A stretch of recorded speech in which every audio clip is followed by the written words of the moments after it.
अस्सलामु अलैकुम वरहमतुल्लाहि वबरकातुहू।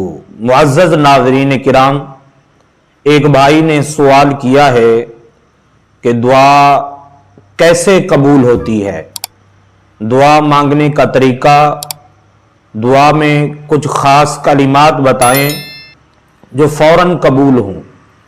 देखिए, सबसे पहले अल्लाह तबारक व तआला के फरमाने आलिशान को पढ़ते हैं, क्या दुआ मांगना ठीक है या नहीं।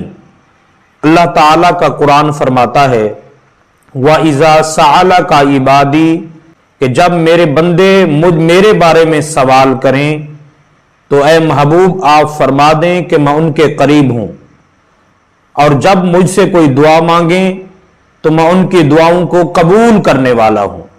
तो इस कुरान की आयत से यह दलील साबित हो गई कि अल्लाह तबारक व तआला की बारगाह में दुआ करना यह जायज है और कुरान और हदीस से साबित है।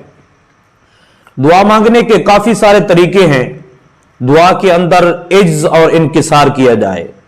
दुआ जब आप मांगें तो फकत इस सोच से मांगें कि जब मैं दुआ करूं, चाहे मुझे कोई देख रहा है या चाहे मुझे कोई नहीं देख रहा, लेकिन आपकी नीयत हो कि मैं अल्लाह की बारगाह में हाथ उठाए बैठा हूं, जो भी मैं मांगूंगा अल्लाह ताला मुझे अता फरमाएगा। सबसे पहले ये अकीदा हो।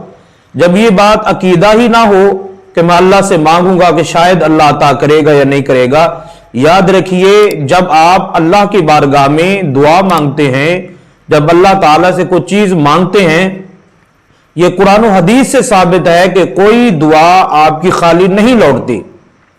अल्लाह से मांग रहे हैं, अल्लाह ताला से दुआ करना वसीला मांग के हुजूर करीम अलैहिस्सलातु वस्सलाम का यह जायज है। एक हदीस पाक ऐसी है, दोस्त पूछ रहे थे कि कोई ऐसी हदीस पाक सुनाएं जिनके अंदर बिशारत हो दुआ कबूल होने की। हजरत उम्मे सुलैम रदी अल्लाह ताला अन्हा ये हुजूर की बारगाह में आई, आके अर्ज करती हैं, या रसूलुल्लाह सल्लल्लाहु अलैहि वसल्लम, कोई दुआ के अंदर ऐसे कलिमात इरशाद फरमाएं जो दुआ फौरन कबूल हो जाए। तो मेरे महबूब मुकर्रम सरकार दो आलम सल्लल्लाहु अलैहि वसल्लम ने इरशाद फरमाया, ऐ उम्मे सुलैम, अगर तुम दुआ मांगने से पहले फरमाया 10 बार अल्हम्दुलिल्लाह, 10 बार सुबहान अल्लाह और 10 बार अल्लाहु अकबर कह लो, उसके बाद जो भी दुआ मांगोगे अल्लाह ताला तुम्हारी दुआ को कबूल फरमाएगा। यहां तक कि हुजूर अलैहिस्सलातु वस्सलाम ने इरशाद फरमाया, जो भी तुम दुआ मांगोगे अल्लाह ताला उसका जवाब भी अता फरमाएगा, फौरन दुआ कबूल होगी। तो इन कलिमात को हमें सीखना चाहिए और दुआओं के अंदर हमें इनको मांगना चाहिए, तरीका बनाना चाहिए।